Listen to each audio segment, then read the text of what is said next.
Bonjour à tous et bienvenue sur CCMGV TV. Je suis votre animateur, frère Emmanuel Marc Justin, et aujourd'hui nous abordons un sujet profond et intéressant en compagnie de notre invité spécial, Carlo Joseph. Ensemble, nous allons explorer la question suivante, comment surmonter une rupture amoureuse avec Dieu? Restez avec nous pour une discussion enrichissante et pleine de réflexions spirituelles. Je vous invite à plonger dans ce sujet important avec nous, ici sur CCMGV TV. Bonjour frère Carlo, comment allez-vous? Bonjour frère Emmanuel, bonjour à nos amis internautes. Je suis ravi d'être avec vous pour débattre sur ce sujet intéressant. Sans perdre de temps, commençons avec notre première question. Frère Carlo, quel rôle joue la spiritualité dans la guérison d'une rupture amoureuse, selon vous? La spiritualité peut jouer un rôle très important dans ce processus, en apportant réconfort, paix intérieure et espoir au cœur blessé. Merci pour votre première réponse. Passons à la deuxième question. Comment la foi en Dieu peut-elle aider à traverser le chagrin et la douleur d'une séparation? La foi en Dieu peut être un puissant soutien en nous aidant à trouver la force et la résilience nécessaires pour surmonter cette épreuve. Donnez-nous exemple d'un texte biblique qui peut réconforter quelqu'un dans une telle situation. Bien, il y a plusieurs textes bibliques, mais je vous donner un que j'apprécie personnellement. C'est le texte d'Ésaïe 40 verset 10 qui dit « Il donne de la force à celui qui est fatigué, et il augmente la vigueur de celui qui tombe en défaillance. » Parfait. En quoi l'amour divin diffère-t-il de l'amour humain lorsqu'on affronte une déception amoureuse? L'amour divin est inconditionnel, éternel et réconfortant, alors que l'amour humain peut être limité, fragile et source de souffrance dans ces moments. Maintenant, passons à la prochaine question. Comment maintenir sa foi en Dieu intacte malgré les épreuves d'une relation brisée? En restant ancré dans la prière, en méditant sur sa parole et en cherchant sa volonté, et aussi, il faut faire des activités spirituelles de groupe en compagnie d'autres chrétiens. Ainsi, nous pouvons maintenir notre foi en Dieu malgré les tempêtes de la vie. Bien, frère Carlo, quels enseignements bibliques offrent des conseils pour se reconstruire après une rupture amoureuse dévastatrice? C'est vrai, il n'y a pas un texte biblique clair et précis qui nous dit quoi faire.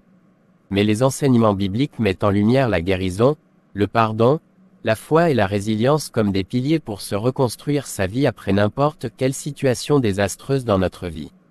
Par exemple, après une rupture, surtout si on aimait beaucoup la personne, généralement, on a cette envie de ne pas vouloir lui pardonner ou lui faire du bien.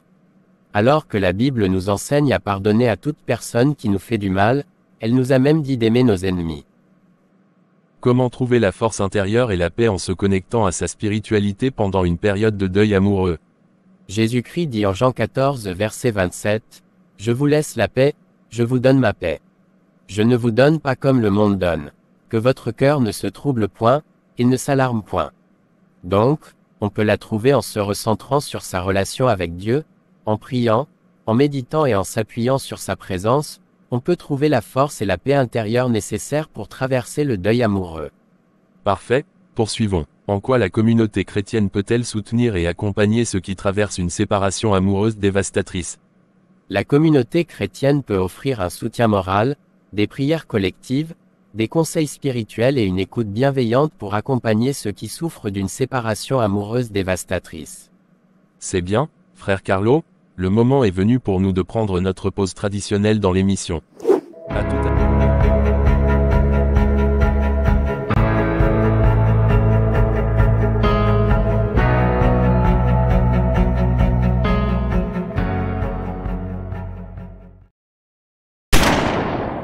Retour après la pause traditionnelle, nous poursuivons notre débat avec frère Carlo. Comment cultiver la reconnaissance envers Dieu malgré la tristesse et le désarroi causés par une rupture?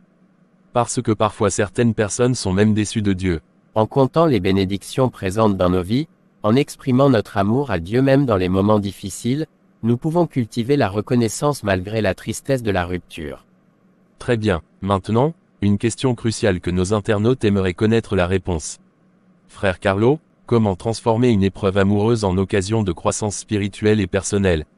En tirant des leçons de cette épreuve, en cultivant la patience, la compassion et en se rapprochant de Dieu, on peut transformer cette douleur en une opportunité de croissance tant spirituelle que personnelle. Comment apprendre à pardonner à soi-même et à l'autre à travers une lentille de foi et de compassion divine?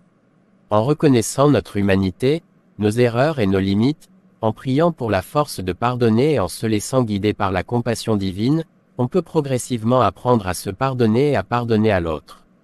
Parfait. Pour finir, donnez un conseil aux chrétiens qui ont eu le cœur brisé pour leur prochaine relation sentimentale.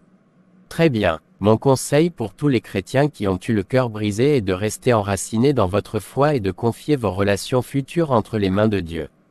Apprenez de vos expériences passées, cultivez la patience, la prière et la compassion, et rappelez-vous que Dieu a un plan pour vous. Restez ouverts à l'amour et à la guérison, tout en gardant votre foi comme guide dans toutes vos relations à venir. Que Dieu vous bénisse et vous apporte la paix dans votre cheminement en tant que chrétien. Merci frère Carlo d'avoir accepté notre invitation. Merci à toute l'équipe de l'émission Regard Biblique. Et un grand merci à nos fidèles internautes. Que Dieu vous bénisse. À la prochaine pour une nouvelle émission.